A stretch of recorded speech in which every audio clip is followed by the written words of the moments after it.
welcome. Um, Certainly everyone here knows Liz Diller. She is a founding principal of Diller Scofidio Renfro, a professor of architecture at Princeton University. She and Ricardo Scofidio are recipients of many honors, including the MacArthur Foundation's Genius Award, and DSR has been honored with numerous AIA awards, the National Design Award from the Smithsonian.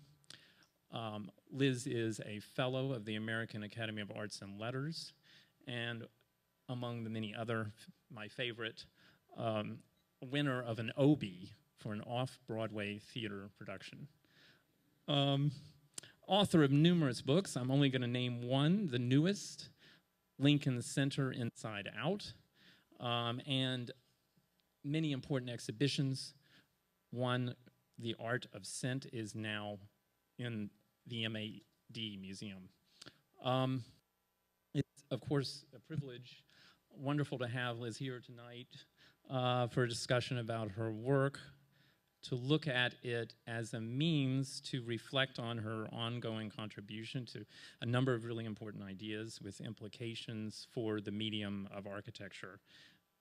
First, if I may, to just a little bit ease into the discussion in advance, while looking at the work closely in these recent days and speaking about it with several of my best friends, and which I must say I've enjoyed very much doing, I've been captivated by, most of all, thoughts regarding the way contemporary architecture can arguably be understood to be dematerialized by media, by the culture of reception, by the effect of these on our perception and even our occupation of space.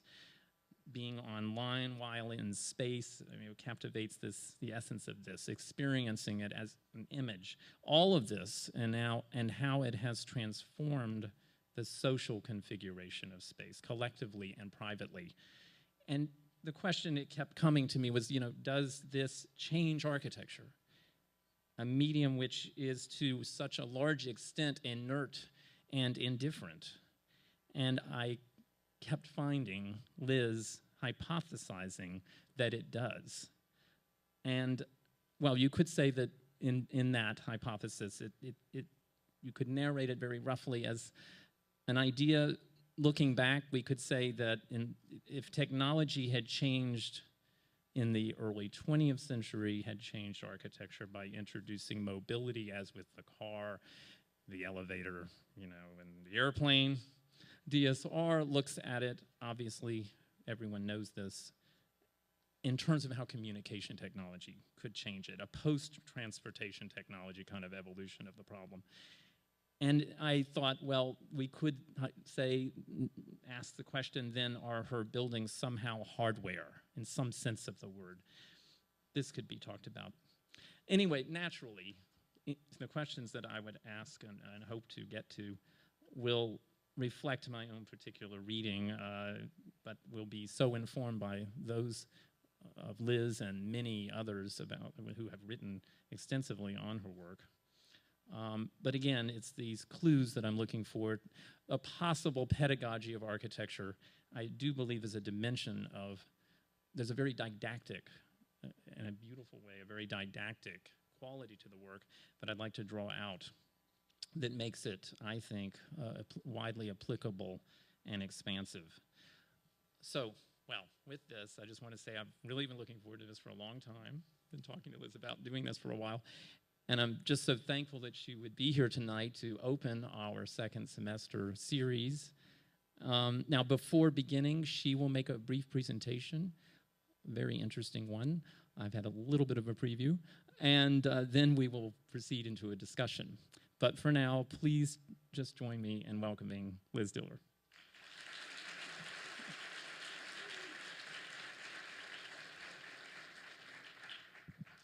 Thank you very much, Scott, for having me, and I look forward to the provocation. I just put together a couple of slides, a couple of hundred slides. And I was trying to imagine what, how you will be reading the work and how you will be,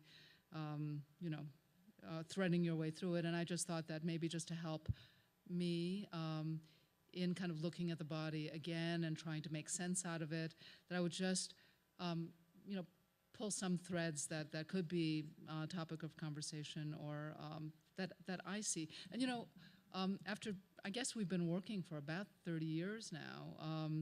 It's not an arc. It's not linear at all. It's just it goes backwards and forwards. And I started to put some things in chronological order, and I decided, no, that makes absolutely no sense. But there are some themes that kind of move through, and I just wanted to go very quickly.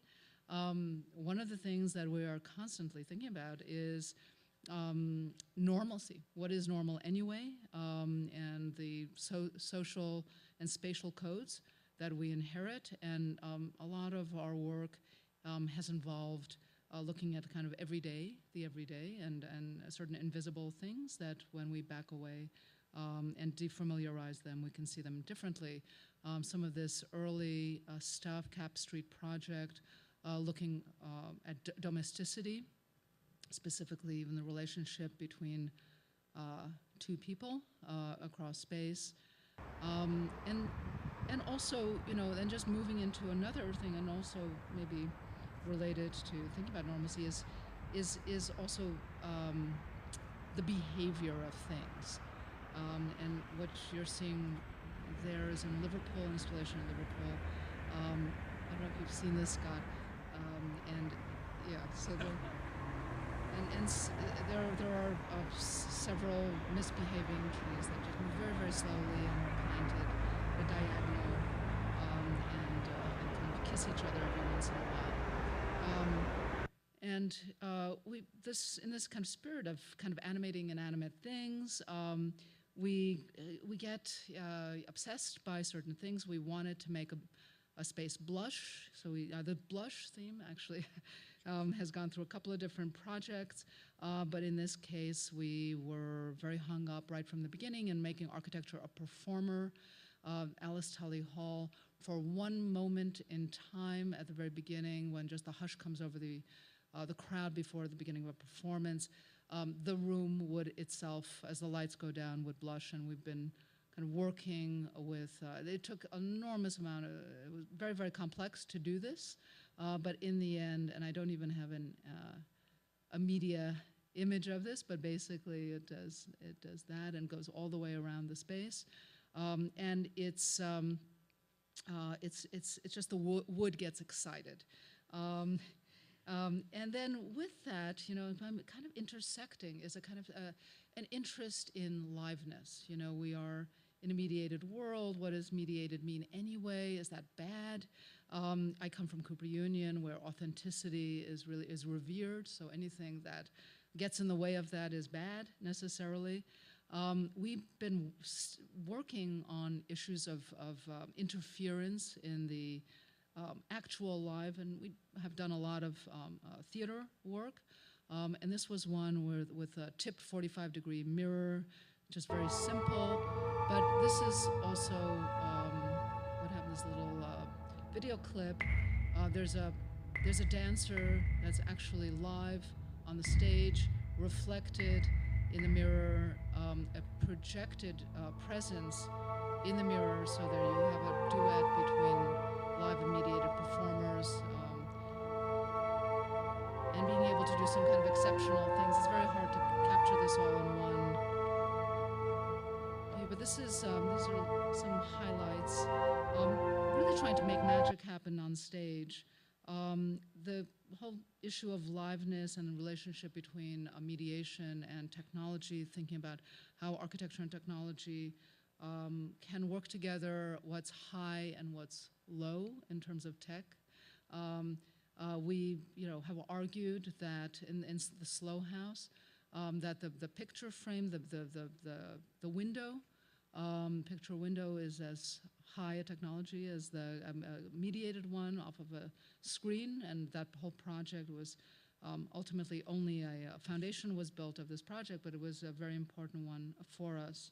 And this intersects another theme of visuality, the culture of vision. We've looked at it from many different angles, from surveillance to just simply enhancing the body and the body's ability to see.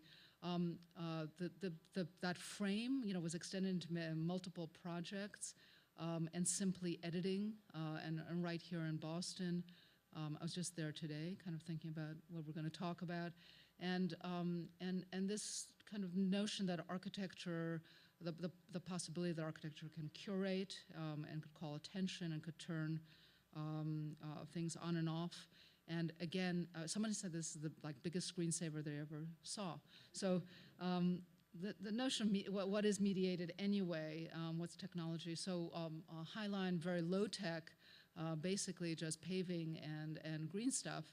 And in this project that it has just, it's a mile long now, it's the last half mile is being done.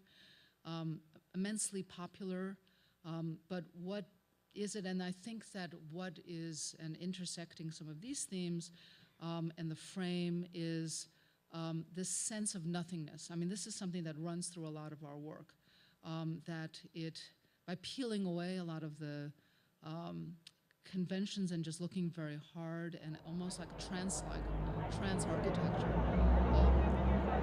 we realize that one of the most important things about the Highline is that it's really about doing nothing. It's about being okay in order to do nothing, and slowness.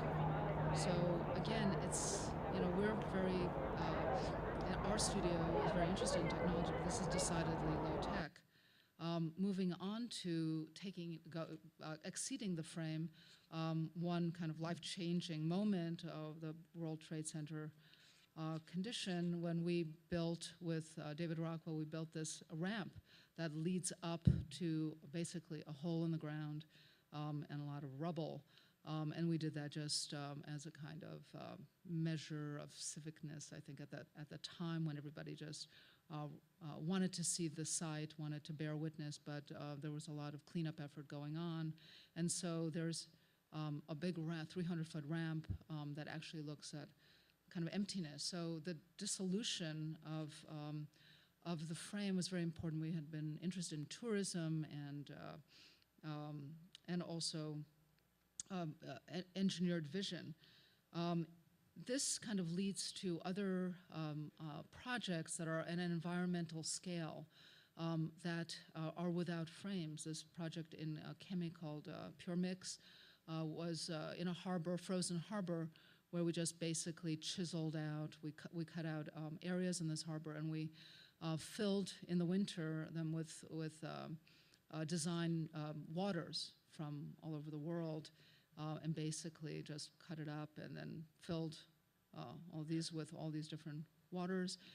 And basically, after the winter, it melted and just went off.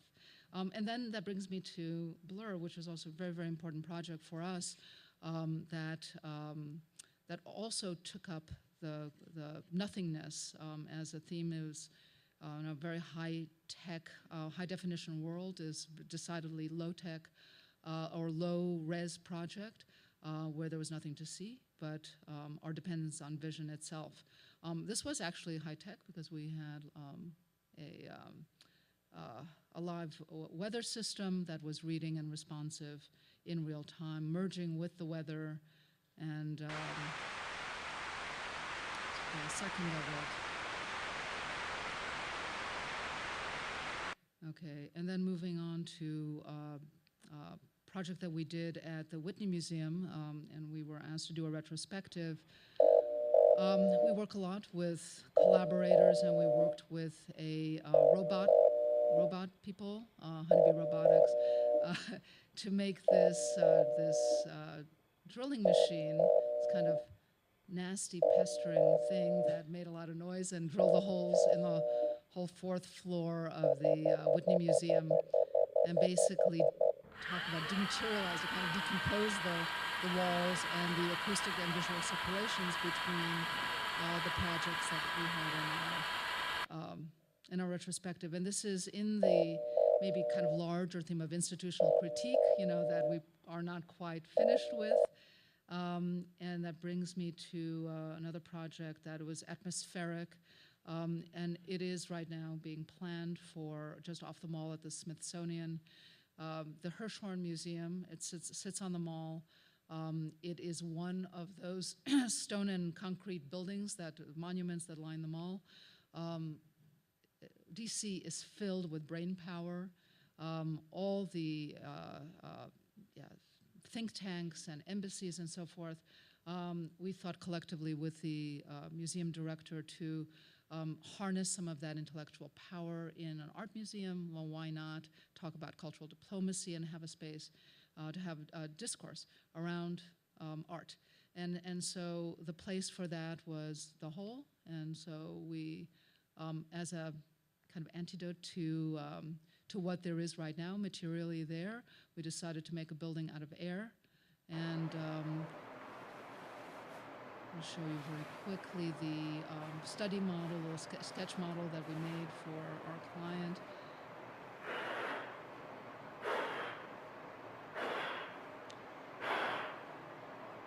Anyway, he said, yes, that's it, stop. And so this this became the project. And, for us, it was like inhaling the democracy of the mall right into the center of the museum, right into its core. So this is in progress and will roll out next year and is basically a forum, very old-fashioned. And this is the last thing I wanted to show. It's a project that we are very much involved in right now, and it's a pet project. This is where the Agency of Architecture goes a little bit further than anything else that we've done. So we proposed a new institution to the city, and it's called the Culture Shed. It sits at the very northern edge of the High Line, and there was a site there. What we wanted to do was to do something that New York doesn't have. It doesn't have a true interdisciplinary arts institution. This goes right back to our very first works. We didn't quite belong in architecture or art or anywhere. So we want to make a space that really respects interdisciplinarity, performing arts, visual arts, but does something more in hard financial times.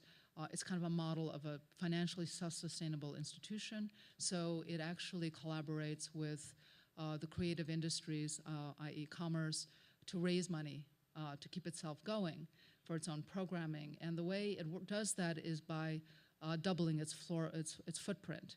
So it's a base building with a moving shed, and it uses gantry crane technology to expand its floor plate.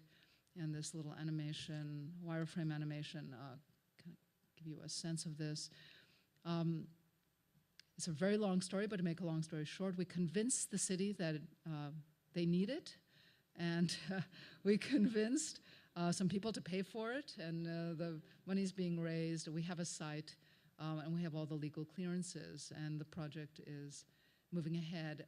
So the way we think of it as this is a space that you can have a giant show. You can expand 3 levels of galleries plus one giant space that you could have a super large show, or you can also have TED conference or a red carpet event. And this is it along the High Line. It's like a rail theme here made of ETFE, regular this side of the shed. Some events that happen, Fashion Week there, studies for what this can be. We're working on that, and that's it. So, so this is, as a kind of last slide, I wanted to show you that, one of the things that we're interested in, there are many themes that kind of roll through the work, but one of the most important things is being tired of inheriting programs and kind of tapping after Lincoln Center, kind of pushing the possibilities of putting something new on the table, and then finding consensus and playing a role politically to make something happen architecturally. That throws a curveball into it. That's very interesting. Okay, thank you. Now there are more slides. There are a few more slides. Oh, yes. Oh, yeah. Now you get to. I get to show some. Okay. Of your work. Yeah. Of your work. Okay. Do you want to, let's see how far Many this you've will go. already, you will have seen some of them in Liz's presentation, and I encouraged her to, even though we had discussed this for a few minutes before, to keep them in hers, so you will have heard something already about them from her. Well, anyway, this is going to go in different directions, but I had three kind of general areas that I wanted to talk about, but it can evolve and will, I'm sure. They are to discuss this issue of mediation, which has just been such a significant piece of the work, something about the question of the audiences of your work, and some recurring themes in the work, to talk about the things that come back and that you work through. Okay, let me start with this question of the mediation. I wanted to just sort of outline how it reads for me, just very roughly. It seems to me that what happens in the project is that, in many of these projects, is that you are triggering a kind of deconstruction of mediation, if I may. What I mean by that, I guess, is just that you're trying to deny and disclose at the same time, alternate between those, the image, the production of a certain kind of image that's through mediation produced, and the logics that, do that. Now, this happens in a number of devices or apparatuses. We know of already the ICA. This is probably one of the most clear and effective, the screensaver. Similarly, there's an idea lurking, I believe, in this window at Alice Tully. Of course, this one, another screensaver idea.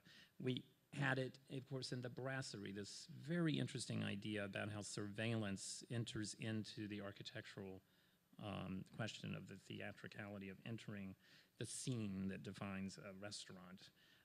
And in the slow house, again, the superimposition that happens later in a very different way here, which you've already explained better, or have so many in the past elaborated, in a different way than at the ICA. I'm not going to go into detail about it, but it is a different narrative of a similar device. Here we have the lenticular projects. Again, this is kind of an interactive, three-dimensionalized, spatialized version of this question of how images are produced today through the screens and flat images on these screens. It happens in a number of other projects, lenticular installation at JFK. Here is another one that deals with it very differently, magnifying, actually, a lenticular experience of the view in Rio, a museum that Liz has told me is underway.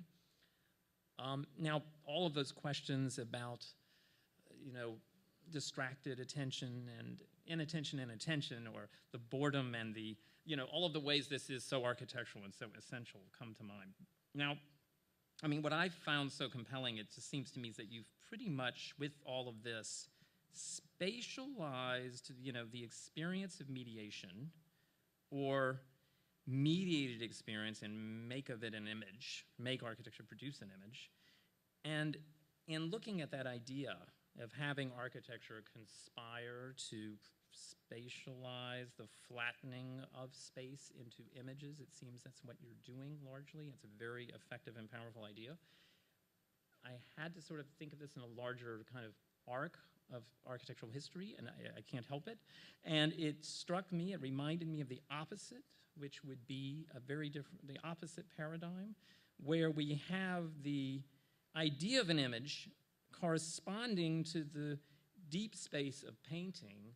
The idea of the image constructed as a deep space in painting by its correlation with three-dimensional architectural space. This is kind of the way the perspective and the grid, mediate these mediums, the medium of the production of images and architectural space. Yours, of course, is just, full arc, the absolute kind of inversion of this. It goes beyond inverting it, because we can't say that virtuality is the inverse. We'll come back to this, sorry. It's something else. You work on flatness and virtuality in a very different way, but it seemed to me that this kind of condition, these are done in your work with these incredibly intense and specific devices. And my question would be, this is kind of a strange and convoluted idea, but okay. could there be? I mean, I see the effectiveness of these devices, and I understand that, of course, they are not participating in that kind of universalist thesis of space or anything like that. Nonetheless, they do have to do with ubiquity. They do have to do with the reach of a whole new understanding of the world through mediation. And I guess my question is whether there could be another unifying principle in architecture. There could be one lurking or awaiting your research to be applied to it. The corollary of the grid, not the grid obviously at all, that can relate architecture as a spatial phenomenon to the depthlessness of the virtual too, but would not be doing it by means of these what I would call episodic in moments of intensity. It would do it in a more general way. It would not be the grid, but it would be something replacing that in lieu of it. It's not so clear to me how you can expand the episodes that intensify this understanding. That's what I'm trying to sort of arrive to, because there is an ambition for this to kind of reach across the totality of these understandings of the world through mediation. Mm-hmm. But in architecture, it can't happen almost, it seems. I mean, there seems to be a predicament or a conundrum in the work. Do you see what I'm trying to say? I mean, the grid could do that, and it could take hold of everything. Mm-hmm. But in this idea of a very subjective encounter with the making of the flat image in space, it doesn't seem that it's able to do that. It's not able to reach to the scope. Mm-hmm. Maybe it shouldn't. Well, yeah, okay. I knew I would have a hard time understanding. Okay. But I'm going to try to, like what Rick said when he told me that when he was taking exams, he was a really bad exam taker. When he didn't really know how to answer the question, he would make up his own question that he would answer. Good strategy. Yeah, and then pretended he didn't understand the question. I'm not sure. We come to I come to architecture, let's say, as I wanted to be a filmmaker. I never wanted to be an architect. 3D was one dimension too many for me, and so I studied film, photography and film, and then I took a leap into Cooper Union School of Architecture, which was very flat. John Haydock saw the world as flat. He didn't believe it was round, and that's what he taught us. Land architect. Yeah. And very much flatland, and what was on the table were Juan Gris paintings, Matisse, and everything. There was a lot of flatness in the education, but I think that I would hesitate to make a bold theory of architecture around it. I think that our work is always kind of it's pushing medium against medium, and maybe. Architecture for me is just one way to talk about space. Film, video, performance is another way, and even making artifacts is another way. So it's always about space making, but in different media. And when we crash media with one another, there's always something different at stake. So all the projects that you show. Are all very differently motivated. Overexposed, which is really made as it was made for a performance lecture, actually. And yeah, that piece, we wrote a script. We basically did a pan across the Pepsi-Cola building. This is the Gordon Bunshaft building. Across, down, across, down, across, and you're stopping at each frame, which is just exactly like 4x5, the old video frame, and kind of telling a slightly fictional story, but at the same time picking up on what was actually going on there. We were nearly arrested for doing this, actually. We were staked out across the street in a hotel, and when they noticed us, let's see, there's a guy, like the third one over on top. He noticed us and he started calling, and it was incredible. Everyone started talking to each other on the facade. This was really a film project or a media project that architecture was the kind of interesting thing. It was just the object of the thing. And the people there were fictionalized, but very, very different from the way that the architectural projects that have worked with that kind of flattening in the frame, of which ICA really does really well, and that is that project is all about the building itself as an optical apparatus, turning the view on and off, and dispensing the view in small doses as a form of curatorial work, right? So the building itself is a curator. Whereas in the High Line, we picked up the same device. It's absolutely in deep space. It's the one place on the High Line where you can actually see perspective. You could see 10th Avenue going right away from you through the headlights. And that is well, actually, those two projects are less about surveillance, where this is very much about that, and it's more about kind of creating this kind of an effect, a drone effect, a Zen effect, where everything is emptied out, your head is emptied out. And some of these projects that brought in video into the architecture, like also Parasite did that with actual surveillance cameras, and Master Slave did that with little surveillance cameras in a display. But those projects are really about being in a culture where there's no blind zones, and actually, we've come from being a society that is paranoid about being observed to a society that is paranoid that nobody's watching. That really gets nervous when that social contract is now undone. And so, I mean, there's so many different. So I'm sorry, I don't have a big theory of all of that work. No. But it's. Well, I guess it's this notion of moving flatness back into architecture that gets concentrated in very particular moments, as you call them, these kind of devices for curating the view, for example. I mean, this is a very intense device, but the rest of the building, how do you regard the rest of the building that isn't participating in that part of the problem? For example, the ICA, the galleries, the whole of the building that exceeds the limit of the part that optically curates. Well, we conceived the whole building as a kind of mechanism to curate the view, and so good case in point. The site is on the harbor, and it's a site where any building that's on there really wants to look at it. Museum, by definition, is inwardly focused.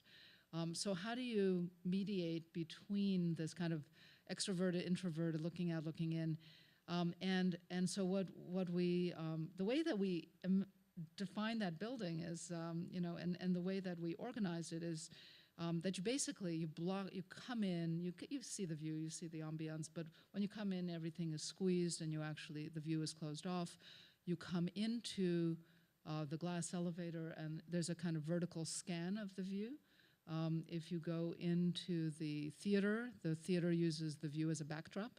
It could turn it on and off. You come up further, in the galleries, the view is absolutely turned off, like switched off, because we do believe that there is a kind of neutrality to the space of exhibition. We just wanted to give curators a totally rescriptable space. The North Gallery is that scanning thing. That's one thing that we lost in our argument with Jill Medvedev was that lenticular feel that the view was following you.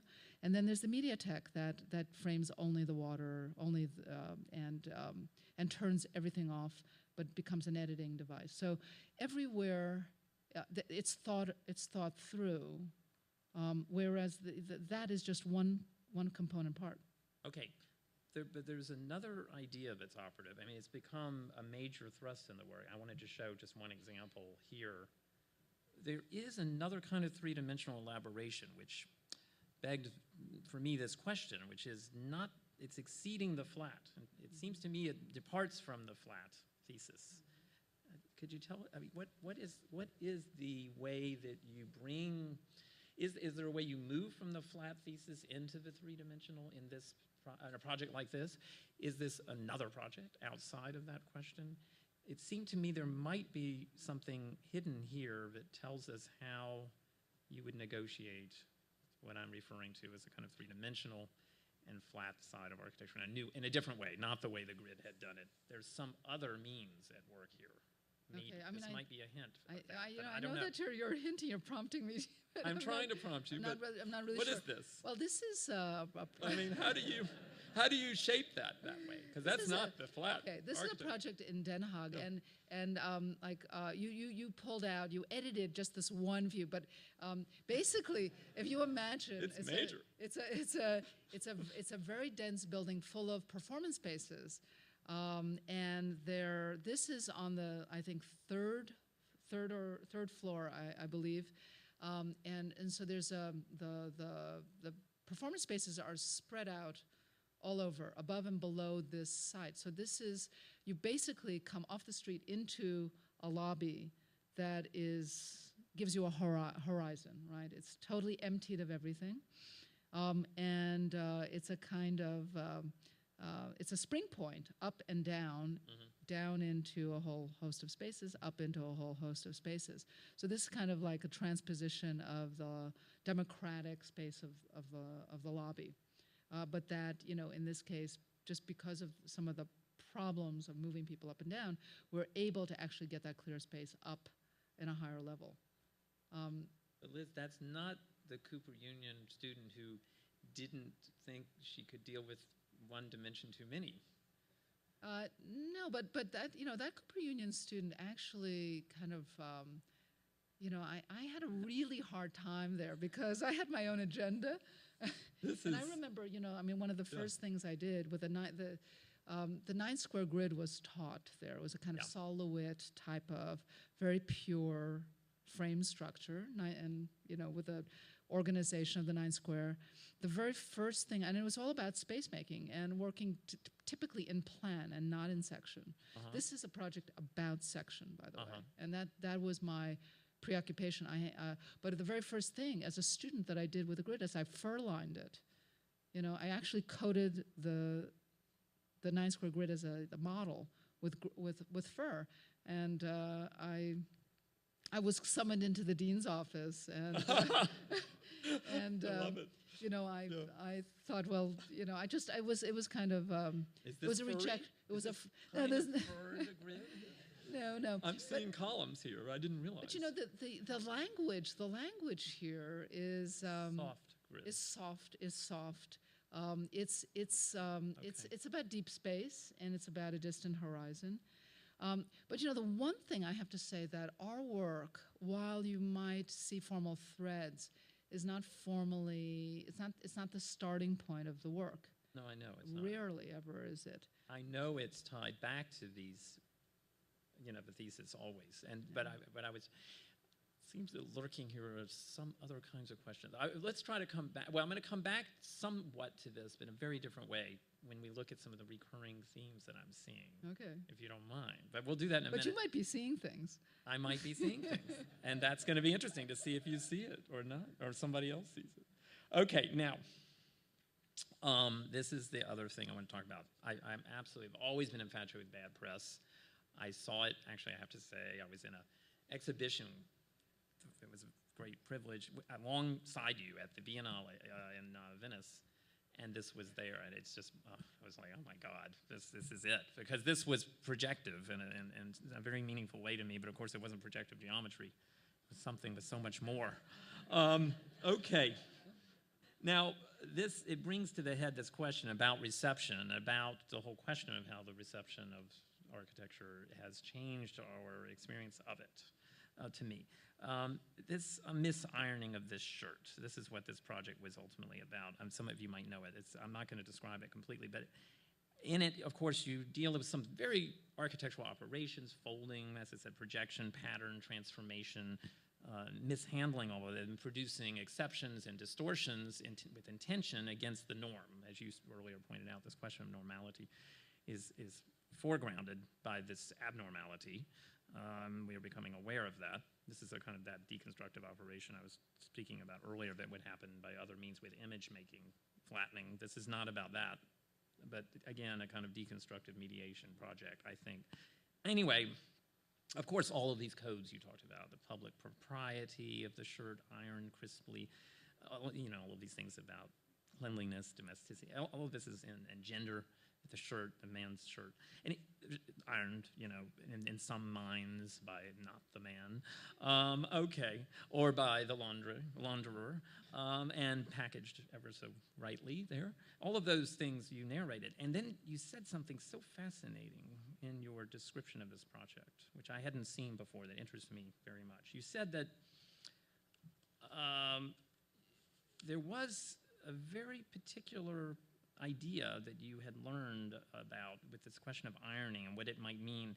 There were other political dimensions that even were concealed in certain occasions. For example, you said that in prisons, there were creases that were introduced that were codes only for the initiated. That represented certain kinds of modes of communications and signs among, certain prisoners. It became a kind of linguistic, sublimated linguistic system to introduce these creases. And I thought, well, these are too, I think what you have done in the misironing is to offer us a knowledge of the operations. To those of us in the world of intellectual inquiry, this is a very abstract and incredibly profound inquiry about the codes.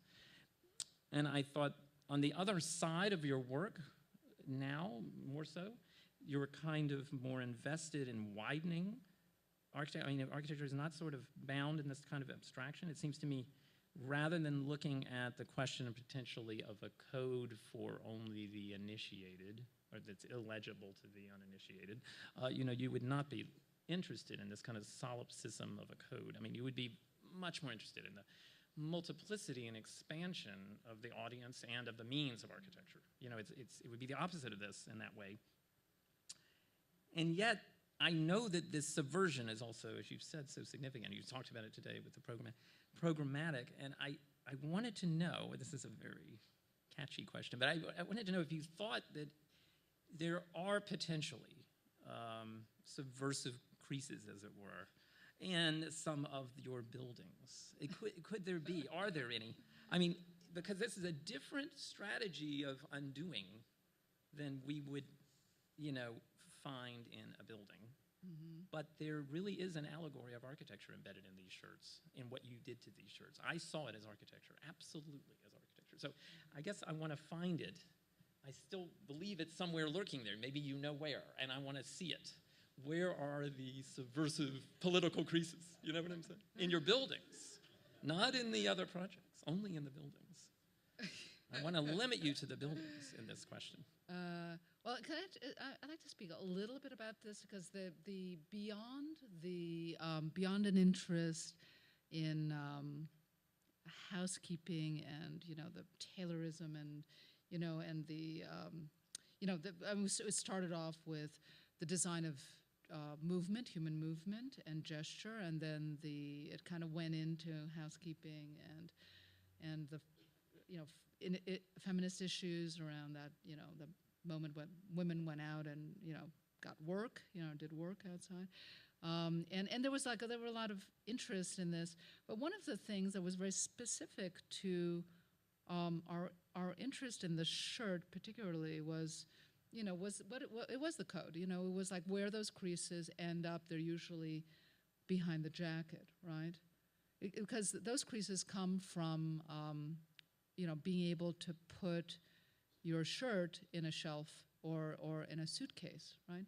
They're mm-hmm. So the shirt is packed, and so we decided we wanted to iron these shirts in ways that they couldn't be packed. They couldn't be either shown, or they couldn't be packed in drawers, or they couldn't be easily put out and display in Bloomingdale's, or they couldn't be traveled with easily. So it was really kind of resistance to an orthogonal system that was registered actually on the body underneath the jacket. So that's kind of where it comes from. Now, the specifics of the topological weirdnesses of what we discovered when we started in the folding and and really looking, kind of generating. This is all like these shirts are not messed with. Basically, they're not cut. They're not. It's Right. just all through a folding of a single shirt. And so I think what that maybe what the project meant for us also, kind of looking to architecture is working with a ready-made. It's a ready-made logic that we're trying to translate into a couple of different systems, social codes, architectural codes, and so forth. So like metaphorically, that represents something that we do in architecture. I think every project is, that we try to undo the codes of every project and rebuild them. And very often with ready-made logics are the ones that we inherit, and that we sometimes, we figure out what you can do with them. It doesn't necessarily manifest itself in a formal logic that looks like these shirts, but I think most of our projects really kind of deal with inheritance, and they don't. In other words, we don't believe that their architecture is autonomous. We believe that architecture is embedded in many complex systems, and we just simply come in at some point, we're able to make some changes and tug and pull, and maybe do some very stirring things, but but you have to kind of read between the lines, right? And so it's not. Never a tabula rasa, so always dealing with the inheritance. But in a way, there's a kind of autonomy in the logic of all of these foldings in this work, set against the critique of the proprietary situation in which the shirt ironed is, understood. I mean, and the more profound questions, of course, are those issues of the proprietary and the symbolic and the functionality, the refunctioning of the iron, now not to, let's say, affirm these codes of conformity with a certain kind of propriety, but actually to produce something else, that another body or something that is utterly removed from those systems and signs that it had been, that ironing was devoted to.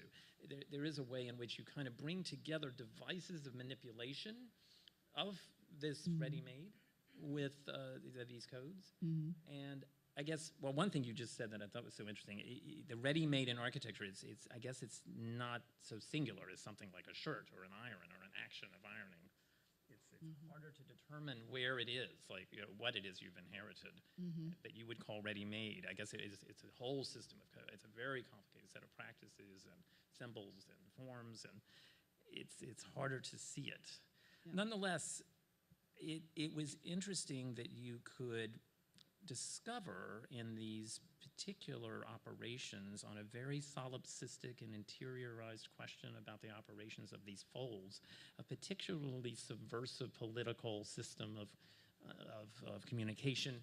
It was an allegory of the possibility of doing that I was fascinated by. I mean, it seemed to me it would be interesting to look at the buildings and to find it. Are there proprietary ruptures? Are there, in some of the projects, unexpected departures from these conventions? Yeah, I think, maybe that would be for example, parallel. Yeah, a couple of the houses that we've been working on are, have some of the topological play that probably are not in your stack or my stack here. But that's, I actually, in a way, I would want to demonstrate that physically, but I still resist the question in the way that it's formed, that somehow it needs to. No, I was talking about proprietary. No, I was talking about just disturbing certain expectations or breaking certain codes of programmatic, correctness, or of, that's what I was talking about, refunctioning the signification of architecture as you refunctioned the signification that iron was devoted to. I'm not talking about form, really. Yeah. I didn't mean it that way. Okay. What are some examples of projects that buildings that do that? Yeah. I mean, one project. Well, I mean, just a really simple one, and it's not a very complex one. But at Lincoln Center, the the surface, the kind of pried open surface of the plaza. It's the doubling up of surfaces that allow for a commercial entity to occupy public space by making space where there is none. So that's a very simple one. We're doing something very similar in this house we call the Ravioli House, where there is, it's actually similar to the Den Haag in that there's only two surfaces, but within those surfaces there are, like ravioli, there's stuff, there's program. So the program kind of did, So I mean, we're constantly thinking about different ways to to kind of play off the kind of spatial and programmatic against one another, and that's I think I understand. But in projects like maybe like the High Line, it's impossible to describe that because that's not what the High Line is, or some of the renovation projects. I think what I'm fascinated by, it seems a conundrum and an exciting question to keep considering is whether, in a way, that if the shirts could be an allegory of architecture on so many levels, the Bad Press Project, on these issues of disturbing these proprietary codes, mainly, but by means that are highly particular, formalistic. I guess if the shirt could do that, if the Bad Press could be an allegory of architecture, can a building be an allegory of architecture? Actually, is what I'm asking. I guess it's really hard because buildings are already thought to be architecture. It's very hard to tease out of architecture what you can out of the shirt and the iron, I guess, is what I'm thinking here. It's hard to do it. It's harder. I don't think about it as allegorical. No, I've never thought about it that way. Here's where these kind of multiple threads are there. There's not each project is a kind of cross section of a lot of different parallel thoughts, and none of the pieces of work pretend to do anything important, Okay. But each one is is an investigation of a couple of different intersections that are, imagine these strands, they're just cut arbitrarily. And those arbitrary things have to do with budgets and programs and, and some of the hard stuff that we all inherit, those are inheritances. But they intersect these strands that are moving through. And so there are just multiple research projects. What's his last name? Calvin. That's his first name. What was his first name? Oh, wait a minute. This person. Calvin. No, his name was Calvin. Okay. Wright, Calvin Wright. Okay, this is very important. How do you know because him? there's another secret code in this project. Okay. This is the only student that I know from all of my years teaching at GSD who transferred from our program in core, how very dare him, transfer out of my first year core curriculum to Princeton University. And he was, by the way, the most incredibly, strikingly gorgeous statue of a person. And then he shows up in these shirts at the Biennale. No wonder. Now I'm understanding your obsession here. My God. Okay. All right. Liz. But he had a perfectly square jaw that was really meant for rotation. You have to admit it's amazing. We never had another one. No. He's a Harvard to Princeton transfer. But okay. Yeah. Liz lured him to New York. I'm sorry. That's okay. Now, all right, the recurring themes. This is quick. This is very quick, Liz, but you can take as much time as you want. And my side is going to be very quick. I've asked every person that I've talked to in this discussion series, and you are, by the way, going to be the concluding person in this series of discussions, to look at what I saw, and you can, as you said, maybe it's all just me seeing things, what I saw as a recurring theme. Now, there were three, actually, that I saw. One was the ribbon. Another was what I called the lifting of the corner. And the third was the window at the eyes. But the most pervasive, the one that you come back to, and that you seem to be looking for a means to uncover something in by perpetually exploring it deeply, as if to return to the scene of a crime, to seek certain kinds of clues in it again and again, is the ribbon. And first I wanted to know if you did see it, as I do, as a recurring theme, if I'm really deluded. And I wanted you to tell us, what is this recurrence uncovering? What are you working toward? I do think they evolve, they're different, they all look at many different paradigmatic approaches to the problem of this kind of continuity. Mm-hmm. The interior one we looked at earlier was a kind of, the one that we were trying to discuss in the Hague project was a very different manifestation, but nonetheless dealt with this issue of continuity, surfacial continuity. The surfacial continuity maybe is really what's at stake here, as opposed to the ribbon, which is profiled and cut and perceived as a section in some of these others. Anyway, what's happening here? What's happening in this recurrence? In your, or is it not really a recurrence? Yeah, I mean, I think, we're trying to get over this, frankly, we're trying to get over it. I think that this project is a really important project in looking back at the work. The logic of the ribbon in this project had to do with the combing together of two populations. There was a resident population in the blue and a visiting population in the glassy green. So this is actually a museum and an educational facility for new media. And it was, we had gone very far with the client, and then the client abandoned the project. But for us, the surface was a kind of continuous contact surface between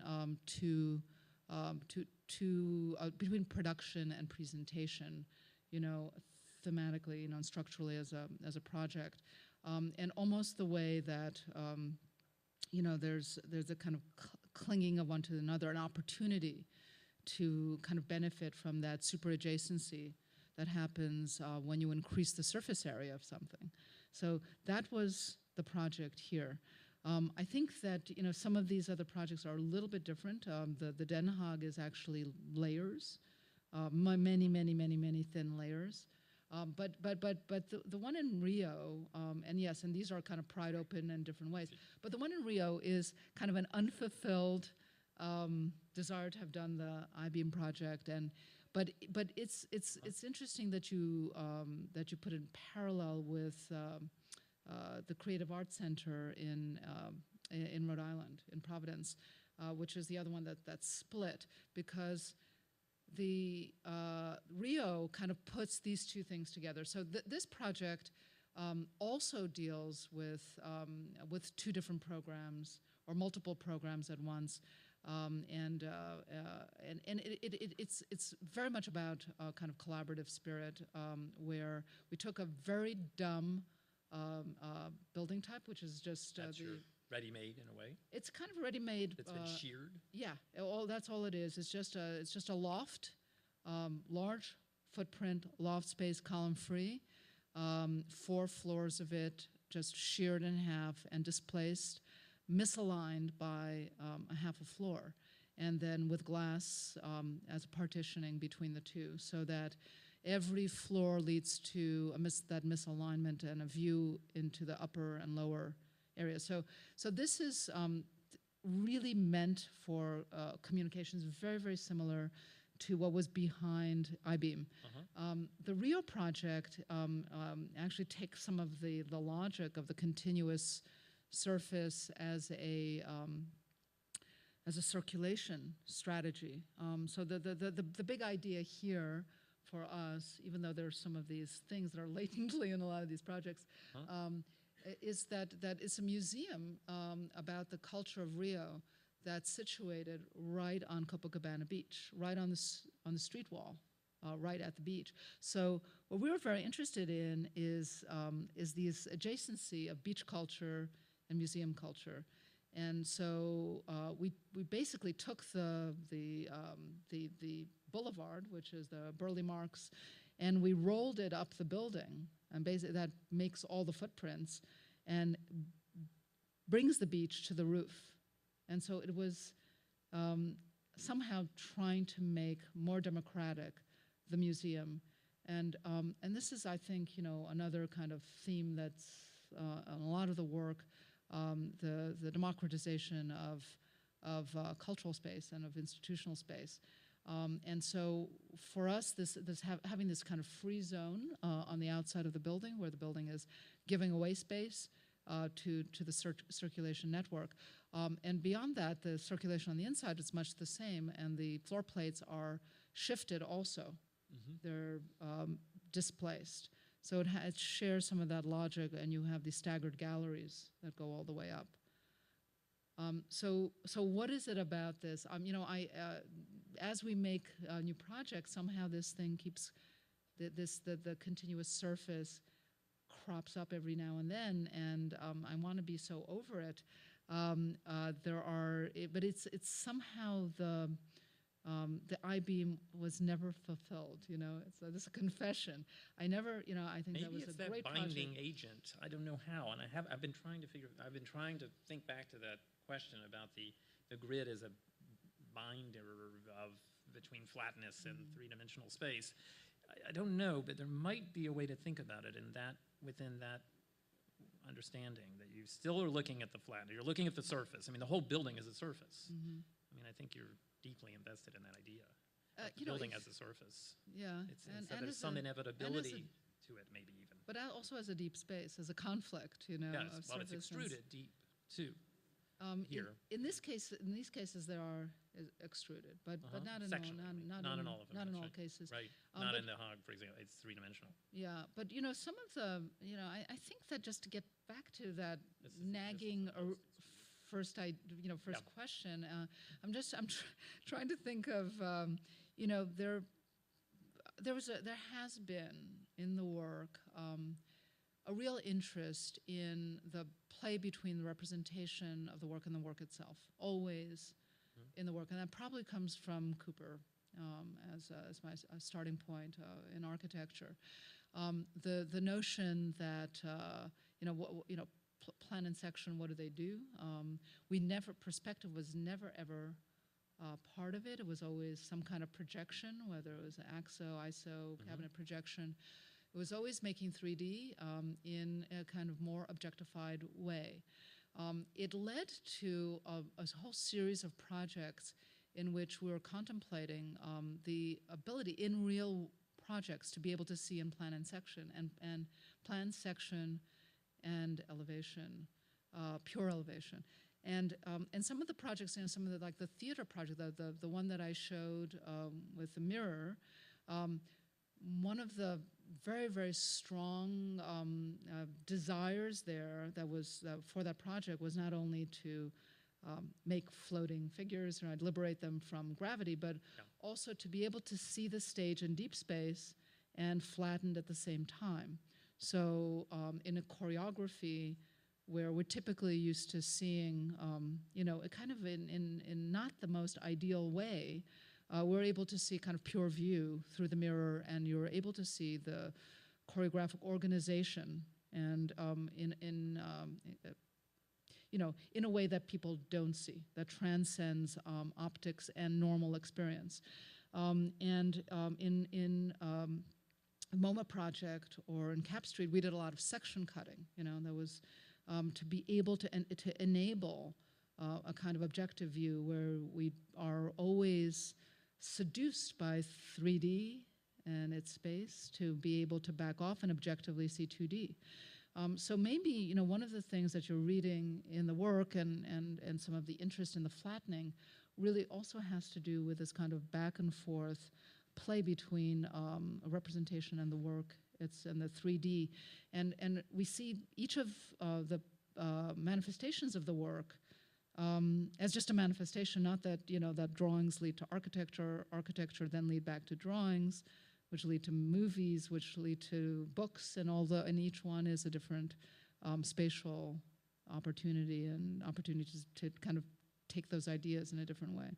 It's wonderful to hear you talk about these deeply formative questions of design with the students, architecture with the students.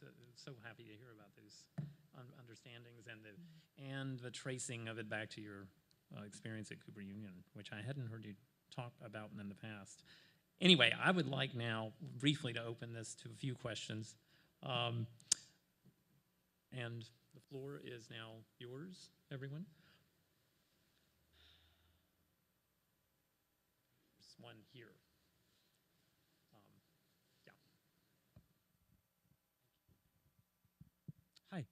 So my question is about the ICA. The gallery space itself, I'm not sure if it misbehaves, aside from the fact that it's cantilevered and suspended, and that kind of puts the art into question. But did you ever think of doing something more radical with that? More radical with a gallery at the ICA.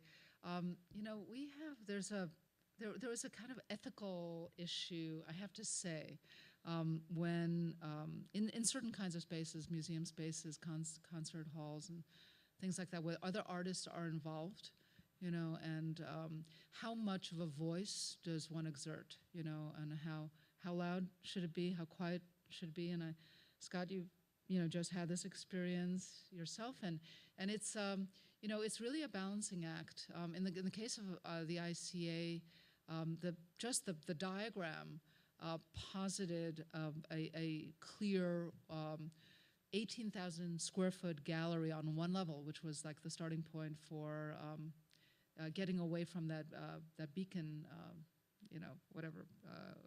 I'm sorry, the site that the ICA used to be, Beacon Street site. No, not Beacon Street. What's it called? That led to you borrowing the air rights. Right. So that led to, exactly. So we're cantilevering over space that actually doesn't belong to the ICA footprint in exchange. And this was not, nobody asked us to make this exchange, but we thought we need that space. We can't do that gallery on the ground floor. There's something to be said about being under diffuse light, skylight. And so why not put it up in space, but we will be exceeding our property line. But what can we do? We can maybe bring the public into a sheltered space inside of actually our legal footprint. So we reseeded the space. We didn't build up to our footprint with the rest of the building. And we made this big, that big extension of the theater outside, overlooking the harbor. And so that was like and we managed to convince the exactly, and we managed to convince the BRA that was a good thing to do for everybody.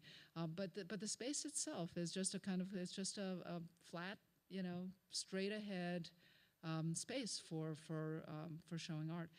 And I don't know. I mean, maybe I'll ask you the same. Like, what when you were doing your museum, but were you conscious about how much of a voice to exert in the galleries?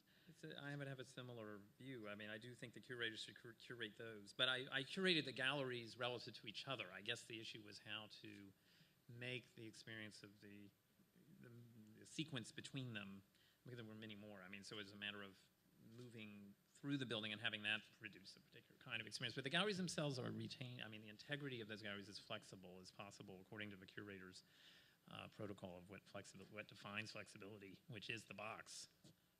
Was maintained at all costs. And I love the tension between that and the other things. I mean, that's the beauty in yours too. There's a kind of tension between the neutrality of the galleries and this extraordinary moment of the encounter with the Mediatek room, where one of them basically, is a ready-made as it were, finds itself tipping down and losing one face. I mean, you can talk about it in those terms. I think the radicality is that it's in the context of that moment, which is not what you would find normally, that Mediatek. And you know, why does absolutely everything have to have the same degree of radicality anyway? Or intensity, yeah. And is that, you know, is that a sign of inconsistency to a project, or is that just the terms of the project? For us, turning the view off and turning certain things off is part of the logic of that building. So by its very nature, it wants to just kind of be inwardly focused and dumb. You know, and this is, you know, kind of like there's a kind of smart and dumbness about the work, and we're really proud of the dumbness of some of it. It doesn't try to like push too hard in certain areas. So, yeah, dialed it back in the galleries.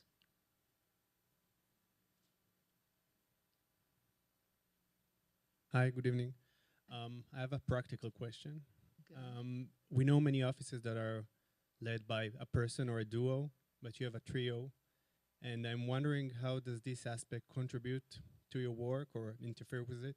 Mm-hmm. Well, so it was first Rick and I, and we're married, and it was a kind of produced a kind of interesting symmetry, and then Charles was brought into the studio about 10 years ago, I think, something like that. And what that did was it kind of produced an asymmetry, which was, well, actually it's another symmetry, one in the middle and two on the sides, and you always have to.